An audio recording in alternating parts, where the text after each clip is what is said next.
Haleluya, puji Tuhan. Kita ketemu kembali teman-teman. Dengan sukacita kami terus menghadirkan apa yang berguna, apa yang penting, yaitu untuk memperkuat iman kita, bagaimana perjalanan iman kita, bahwa kita harus mengenal Tuhan yang benar, dan yang sudah di dalam Tuhan, biarlah kiranya kita bisa bertumbuh, dan semakin kuat dan semakin teguh di dalam Tuhan. Karena ingat, kuasa kegelapan dengan begitu kuat ingin mempengaruhi kita, ingin kita meninggalkan Tuhan Yesus, dan ingin kita menyangkal Tuhan Yesus, ingin kita beralih dari Tuhan Yesus. Oleh sebab itu, kami bukan saja berdoa, tapi kami hadir terus untuk menyampaikan hal-hal yang perlu, yang berguna, supaya kita semua tetap kuat dan berkemenangan di dalam Tuhan. Karena memang seperti yang saya katakan dari semula, bahwa iblis berusaha dengan begitu kuat untuk apa? Untuk merebut manusia, supaya manusia mati, supaya manusia binasa. Karena ingat, di Taman Eden Tuhan sudah memberikan peringatan, karena Tuhan sayang, Tuhan Dia yang Maha Tahu, jadi Dia mengingatkan kepada kita agar kita jangan sampai dibohongin, ya. Karena iblis punya kerja dari dulu membohongin. Tuhan bilang jangan makan buah itu, tapi iblis bilang makan saja. Tuhan berbohong, padahal dia yang berbohong. Oleh sebab itu sampai sekarang konsep iblis tetap sama. Dia terus membohongi manusia. Dia berkata kepada manusia, masa Tuhan berkolor? Ya, padahal itu semua tipuan setan. Masa Tuhan lahir dari rahim wanita? Masa Tuhan mati di palang salib? Nah, itu sebabnya teman-teman, berhati-hatilah, karena Tuhan itu adalah Tuhan yang mengasihi kita semua. Dia adalah Tuhan yang baik, Dia Tuhan yang ingin kita semua selamat dan masuk surga. Sementara mengenal kuasa kegelapan, mengenal iblis itu sangat mudah. Karena iblis itu hadir, yang pertama, dia membawa berita hoax kepada kita. Yang kedua, dia memunculkan rasa benci, dendam, iri hati, dan segala macam kejahatan dimasukkan di dalam pikiran kita. Oleh sebab itu, pada saat kita berjumpa dengan Tuhan Yesus, sesuatu terjadi, perubahan terjadi di dalam hidup kita, karena kita mengenal Tuhan yang benar. Nah, pada malam hari ini teman-teman, kita bersyukur kepada Tuhan, oleh Roh Kudus terjadi tuaian besar-besaran, terjadi panen besar-besaran, di mana banyak jiwa yang bertobat, yang percaya kepada Tuhan Yesus, yang tadinya mereka tidak percaya, dan oleh kasih karunia Tuhan, kami terus mau menghadirkan untuk memberikan kekuatan, untuk memberikan kesetiaan di dalam hidup kita, agar kita menjadi terbakar karena melihat ada begitu banyak orang yang dijamah Tuhan. Oke, kita pada malam hari ini, saya kembali akan bersama dengan narasumber Ibu Surati, dan saya akan berbincang-bincang dengan beliau. Dan kita belakangan ini memang agak berbeda sedikit karena kita on the spot, ya, karena kami ingin supaya bisa terus menguatkan dan membangkitkan dimanapun teman-teman berada. Selamat malam Ibu Surati. Selamat malam Pak. Apa kabar? Luar biasa. Haleluya. Ya, Ibu Surati ini dia besarnya di Padang, tapi dia bukan orang Padang, ya. Tapi dia hidup dengan nuansa keislaman yang cukup ketat karena dia berada di Padang. Dia dari Jawa, dan pada saat ini saya akan sedikit bertanya, kita akan berdiskusi sedikit tentang perjalanan imannya, bagaimana dia dari lingkungan yang begitu ketat dengan nuansa keagamaan, tapi satu ketika dia bisa meninggalkan imannya dan percaya kepada Tuhan Yesus. Ya, Bu Surati, saya ingin mengucapkan terima kasih dulu, Ibu sudah hadir dan mau berbagi bagi teman-teman, dan ini adalah sesuatu berkat untuk menguatkan mereka semua. Nah, mungkin yang paling pertama Ibu ceritakan dulu bagaimana perjalanan iman Ibu di waktu sebelum mengenal Tuhan Yesus, masih di iman yang lama. Ibu bisa ceritakan seperti apa Ibu dari bersaudara, bagaimana dari daerah mana, Ibu bisa ceritakan? Ya, awal mulanya sebelum saya menerima Tuhan Yesus, di mana iman saya yang dulu itu, kehidupan saya itu tidak pernah dituntun oleh orang tua, dan orang tua pun tidak memberikan suatu saran gimana cara jalan mencari Tuhan yang sebenarnya itu gimana. Jadi saya mencari jalan sendiri. Ibu asal dari daerah mana? Saya dari Jawa, dan orang tua dari Jawa semua, asli orang Jawa, dan kita ada di Padang. Pindah. Transmigrasi. Oh, oke. Iya, terus. Transmigrasi di Padang, di Sumatera. Kita lahir di sana. Ya. Awal mulanya kita di sana, kita masih percaya, masih Islam. Dulu setiap kali seminggu 3 kali waktu itu kita itu ikut teman untuk datang ngaji. Sedangkan waktu itu ibu orang tua nggak pernah mengasih arahan bagaimana kamu harus gimana, jadi kita hidup bebas waktu itu. Nah di situ ada teman yang ngajak, ayo ikut ngaji di sana. Ada ibu guru pengajian di sana. Di situ saya ikut, cuma ikut itu nggak mengerti, maksudnya ini mengaji itu apa untuk cari jalan Tuhan yang sebenarnya apa enggak, saya waktu itu belum begitu paham. Nah, di situ saya juga harus mengeluarkan uang untuk membayar ibu ngaji ini. Setiap seminggu 3 kali saya harus mengeluarkan uang untuk membayar ibu untuk ngajari ngaji ini. Nah, di situ sedangkan waktu itu memang kami sendiri juga nggak ada uang, kalau nggak kita minta orang tua. Lah orang tua pun juga masih kekurangan. Jadi kita berusaha sendiri waktu itu, berusaha gimana cara dapatkan uang untuk aku bisa ngaji. Di situ ada pekerjaan sampingan saya lakukan untuk jualan. Waktu itu saya berusaha, satu hal yang membuat terdorong itu, saya melihat ada teman-teman mereka hidupnya suka bahagia, tapi kok saya itu nggak seperti mereka. Di situ saya kayak kekurangan arahan orang tua, nggak kasih nasihat itu. Di situ mulailah tergerak saya. Suatu saat waktu itu ada suatu buku pelajaran. Di situ saya buka buku pelajaran agama, itu kan ada 5 gambar bangunan rumah ibadah. Di situ ada 5 macam. Ada masjid, ada gereja, wihara, pura itu. Jadi antara 5 gambar bangunan agama ini, mana yang sebenarnya ada Tuhan yang sebenarnya itu? Di situ. Sebentar Bu, saya mau tanya dulu nih, biar untuk memperjelas. Ibu mengatakan tadi belajar mengaji dengan biaya yang diupayakan sendiri oleh peserta yang ikut mengaji. Nah, bagaimana suasana waktu itu, suasana mengaji, apakah dengan kondisi yang cukup atau dengan penerangan yang terbatas? Ya, seperti apa Ibu melakukan itu, karena Ibu kan pada waktu itu sedang berjuang sendiri, orang tua tidak memberikan tuntunan. Ya, waktu dulu kehidupan kita di sana memang belum ada penerangan kayak listrik. Dulu masih pakai lampu, pakai minyak tanah itu. Lampu petromak. Pakai minyak tanah itu. Jadi uang yang kita keluarkan itu sebagian buat beli minyak tanah dan sebagian untuk bayar ibu yang ngajar agama. Oke, berarti dengan suasana yang terbatas ya.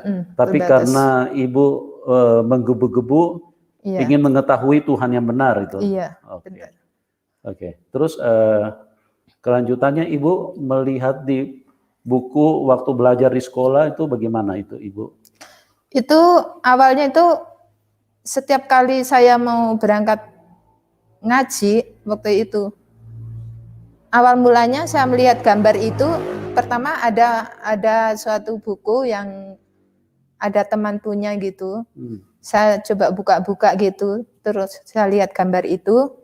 Setelah itu beberapa hari terus berjalannya waktu, gambar itu terus teringat terus di ingatan saya itu, cuman satu salib yang selalu ingat di ingatan saya itu, dari 5 itu. 5 bangunan itu cuman Ibu ingat Kan, salib? iya, ada bangunan gereja yang ada salibnya itu. Oh. Di situ yang teringat terus setelah itu ya orang tua kembali lagi pulang ke Jawa.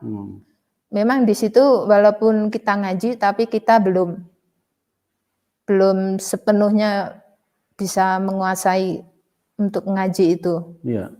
Nah, di Jawa itu awal mulanya kita ke Jawa bersama keluarga itu semua pindah ke Jawa, jadi udah nggak kembali ke Sumatera.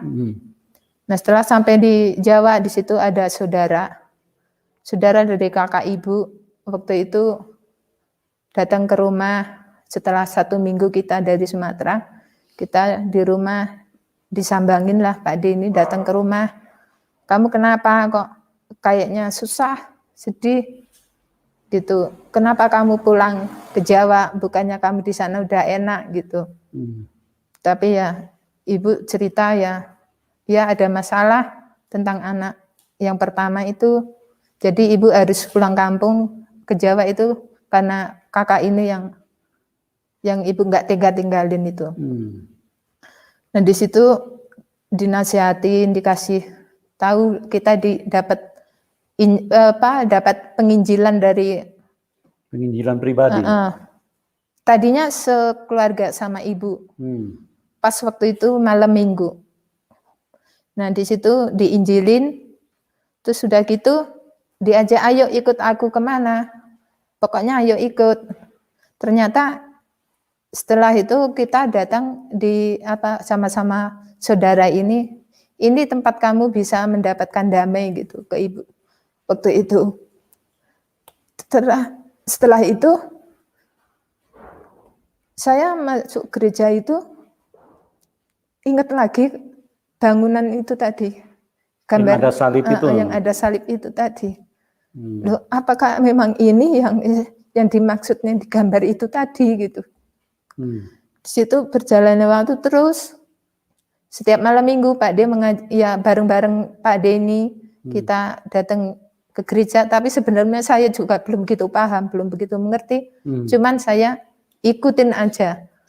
Setelah jalannya waktu, kok ini apa toh, ada kayak kantong kolektor gitu. Ini maksudnya apa gitu. Saya suka tanya satu persatu gitu. Terus udah gitu, oh berarti ini untuk ini tujuannya gitu.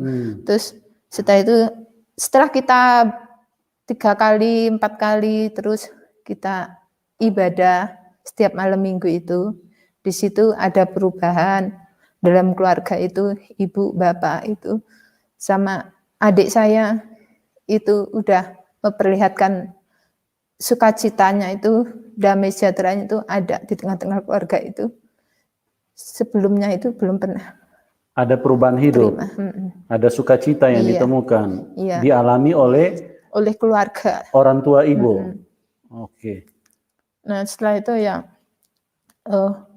saya waktu itu diajak sekolah minggu. Ada sekolah minggu, anak sekolah minggu itu ngasih buku Alkitab kecil, yang isinya cuma pembahasan buku Alkitab yang apa ya, baru itu Pak, yang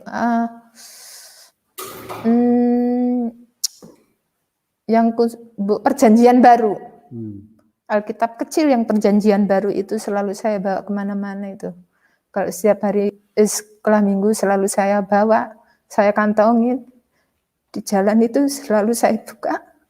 Oh Tuhan, ternyata ini Tuhan yang sebenarnya selama ini yang saya cari.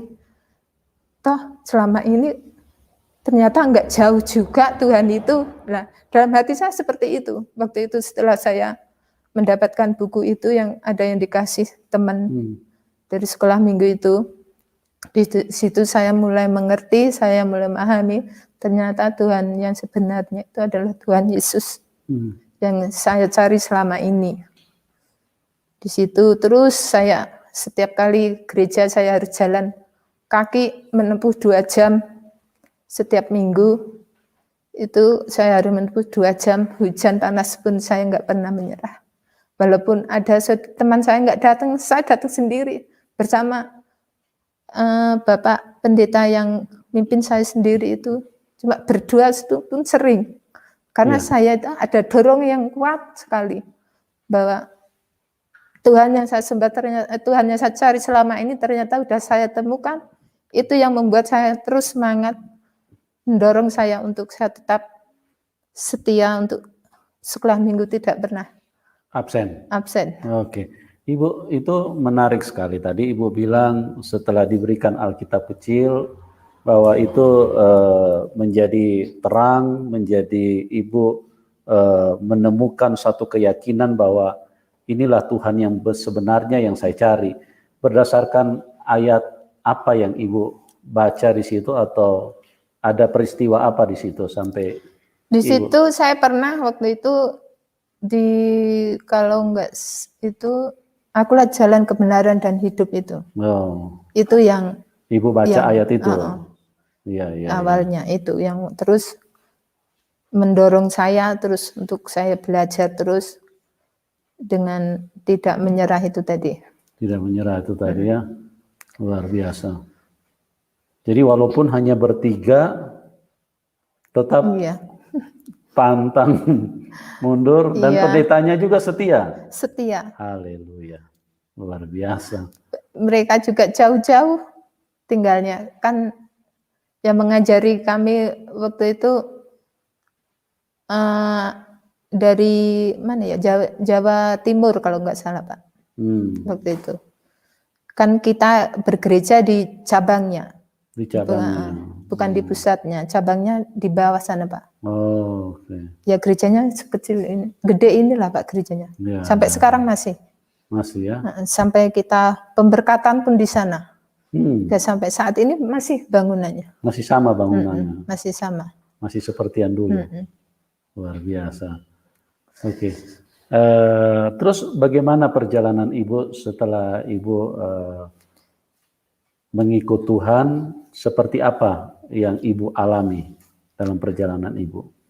Ya, yang saya alami waktu itu saya pernah diejek teman. Kok kamu itu jalan kaki jauh-jauh? Kok kamu itu mau? Apa kamu nggak capek? Kamu itu nggak, kalau sendiri pun kamu jalan, apa kamu nggak takut gitu? Di situ pernah gereja itu isinya cuma orang haleluya, orang yang nggak pasti gitu namanya, nggak pasti. Nggak apa-apa, saya tuh seneng kok. Memang ini Tuhan yang saya cari kok, saya jawabannya seperti itu. Nah, di situ teman-teman saya ada tetangga sebenarnya, teman itu tetangga sendiri. Bahkan sekarang masih ada orangnya.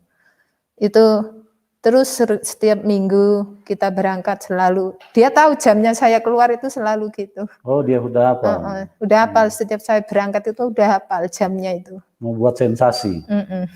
Apa yang dibuat? Ya seperti itu, suka mengejek, orang haleluya, haleluya gitu sama geleng-geleng gitu.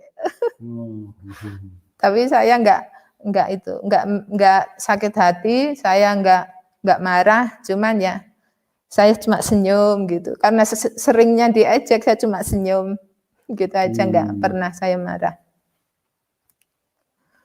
Ya seperti itu yang saya alami, tapi berjalan waktu puji Tuhan, setelah saya mengenal Tuhan, sesungguhnya itu di situ proses memang banyak, besar.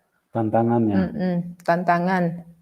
Bahkan waktu itu ada teman waktu itu saya kerja, ada teman juga yang hampir mengajak kami ya untuk pindah itu, kepercayaan itu. ngajak saya untuk pindah kepercayaan, untuk mualaf. untuk mualaf. Tapi saya tetap nggak goyah apa yang saya percayain dan imanin sekarang ini sampai saat ini. Iya. Di mana saya tempat berada, bersyukur saya itu selalu ketemu orang yang baik. Maksudnya baik itu tempat saya bekerja, itu orangnya itu puji Tuhannya seiman terus. Ketemunya di situ. Waktu saya kerja sebelum berkeluarga. Haleluya. Ya.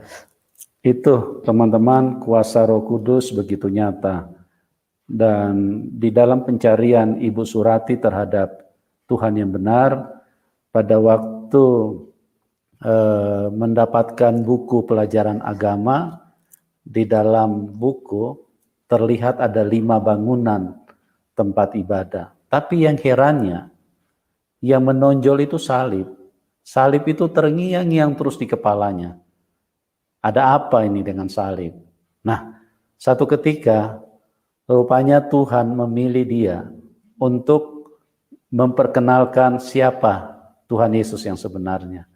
Dan pada waktu dia berjumpa dengan padenya, disitulah kuasa Roh Kudus bekerja.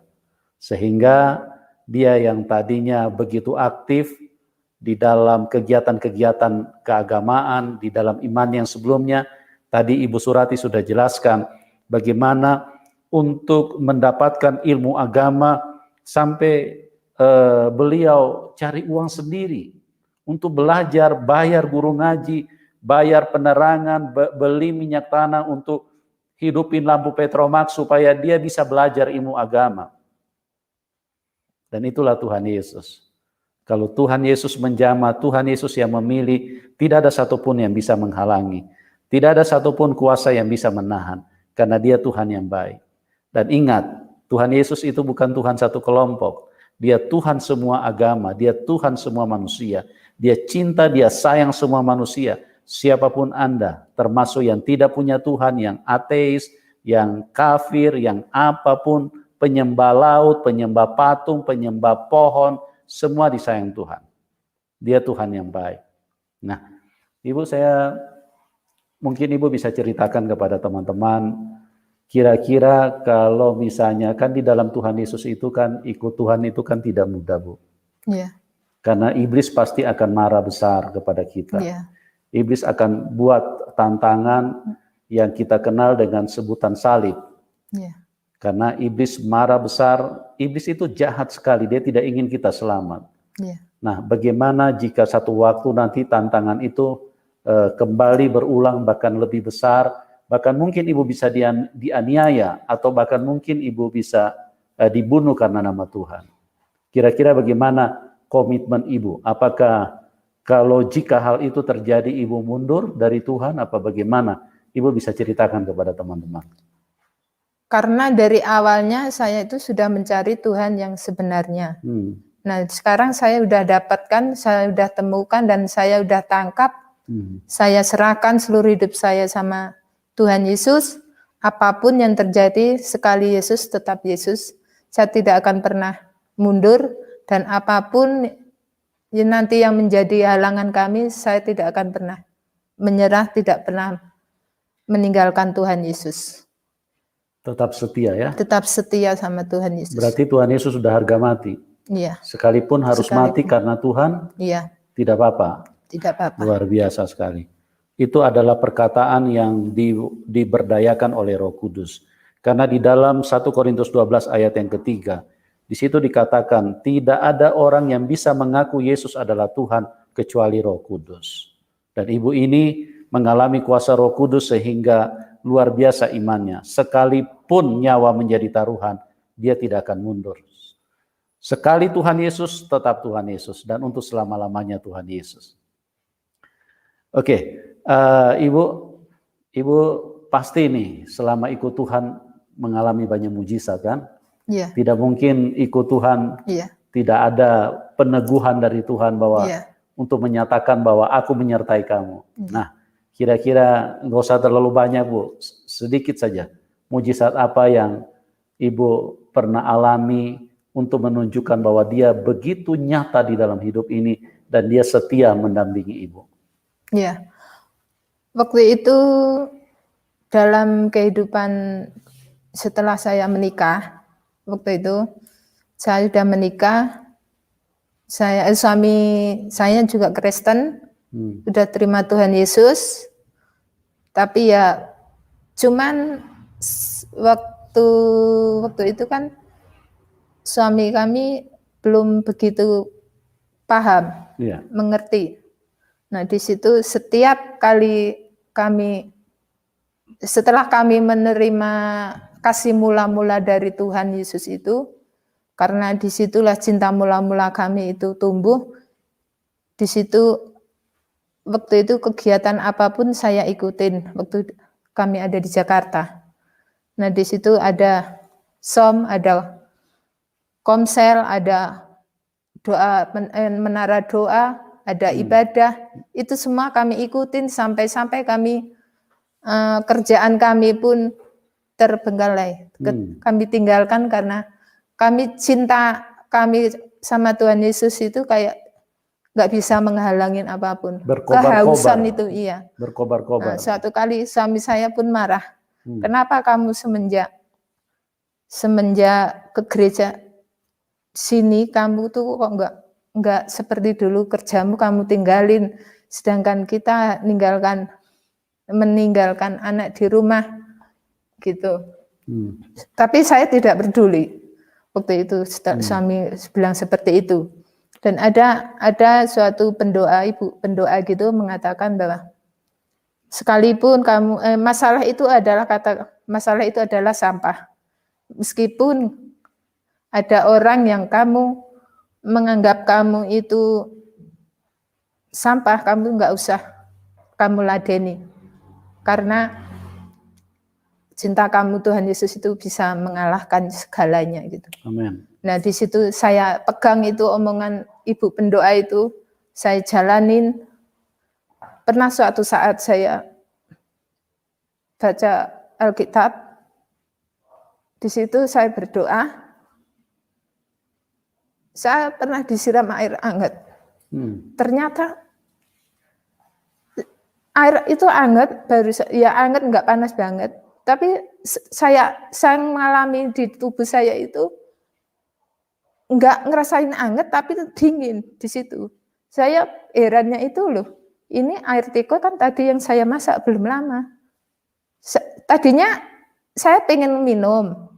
Setelah saya disiram air hangat itu, saya itu setelah mengeringkan tubuh saya pengen minum, kok airnya udah nggak ada di teko. Ternyata air yang baru saya rebus itu tadi sebelum lama itu ternyata buat nyiram saya itu tadi.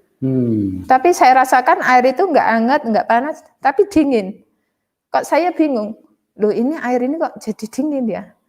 Waktu disiramin ke saya, padahal tekonya aja hangat, masih hangat. Ya, masih hangat. Di situ saya rasakan loh. Waktu itu kan saya emang benar-benar tengah berdoa, bisa baca Alkitab jam 9 malam. Di situ saya merasakan pertolongan Tuhan itu memang nyata, Tuhan itu menyertai saya. Di situ saya rasakan mujizat Tuhan itu. Oh benar, Tuhan itu ada di situ. Awal mulanya saya benar-benar mujizat yang saya alami pribadi. Haleluya. Tuhan Yesus itu Tuhan yang nyata. Dia bukan hanya Tuhan yang ditulis di dalam buku. Karena kalau hanya ditulis di dalam buku, tetapi tidak nyata di dalam hidup kita, maka siapapun bisa mengarang-arang, siapapun bisa membawa berita hoax dan mengarang dan menyatakan, inilah Tuhan, percayalah kepada Tuhan. Tapi Tuhan Yesus bukan sekedar huruf-huruf, dia benar-benar nyata di dalam hidup ini. Dan dia buktikan, pertama, dia maha baik. Dia tunjukkan bahwa kasih-Nya menyertai orang-orang yang dipilih, orang-orang yang mau menerima kebaikan. Yang kedua, dia maha kuasa. Disiram air panas, apa yang terjadi? Yang dirasakan air dingin. Itulah kuasa Tuhan Yesus. Teman-teman, kami mengasihi Anda semua. Dan kami berbagi supaya kita semua bisa dikuatkan. Ibu bisa mungkin memberikan 1-2 pesan kepada teman-teman yang ada di dalam channel ini, bagi mereka yang belum kenal Tuhan Yesus, kira-kira pesan apa yang Ibu mau sampaikan kepada mereka supaya mereka pun bisa mengalami kasih Tuhan? Ya, pesan saya buat saudara-saudara saya, saudara saya yang belum menerima Tuhan Yesus, percayalah bahwa Tuhan itu ada, yaitu Tuhan itu yang sesungguhnya itu adalah Tuhan Yesus yang kita sembah, dan Tuhan Yesus itu hidup dan tidak pernah Tuhan Yesus itu meninggalkan. Dan saya percaya saudara yang mau menerima Tuhan Yesus tidak akan pernah menyesal dan tidak akan pernah terlambat, karena kalau saudara percaya bahwa Yesus itu adalah Tuhan, saya percaya saudara juga akan diselamatkan.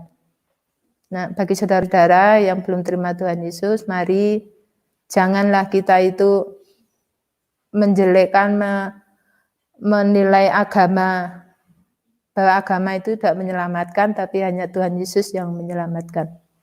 Haleluya. Luar biasa sekali bagaimana Tuhan Yesus mengubahkan seorang Ibu Surati.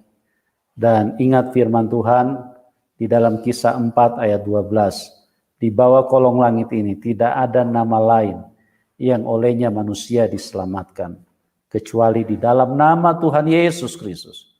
Ingat teman-teman, kita semua tinggal di bawah kolong langit. Kecuali Anda sudah tinggal, Anda sudah pindah di atas langit, Anda tidak perlu Tuhan Yesus. Selama lihat, kalau Anda memandang ke atas masih ada langit, berarti tidak ada nama lain yang olehnya manusia bisa diselamatkan. Kisah 4 ayat 12, bahwa setiap kita, siapapun kita yang ada di bawah kolong langit ini, kalau masih ragu-ragu tengok ke atas dulu, oh langit di atas, berarti dengar firman Tuhan. Di bawah kolong langit ini tidak ada nama lain yang olehnya manusia bisa diselamatkan, kecuali di dalam nama Tuhan Yesus. Tuhan Yesus mengasihi Anda, dan kami berdoa supaya kebaikan Tuhan bisa memenuhi kita semua. Ibu, terima kasih banyak buat kesaksiannya. Iya, Pak, sama-sama. Yang sudah memberkati kita semua, dan doa kami buat Ibu Surati, Tuhan pakai luar biasa, dan Amin. Tuhan sertai, Tuhan berkati dengan sukacita, dan di dalam berkat-berkat kelengkapan untuk menjalani kehidupan ini. Amin. Oke, terima kasih juga buat semua teman-teman yang sudah ada di dalam link ini. Doa kami buat kalian semua. Dan Tuhan Yesus memberkati kita semua. Sampai berjumpa di program selanjutnya. Dan salam kemenangan buat kita semua. Amin.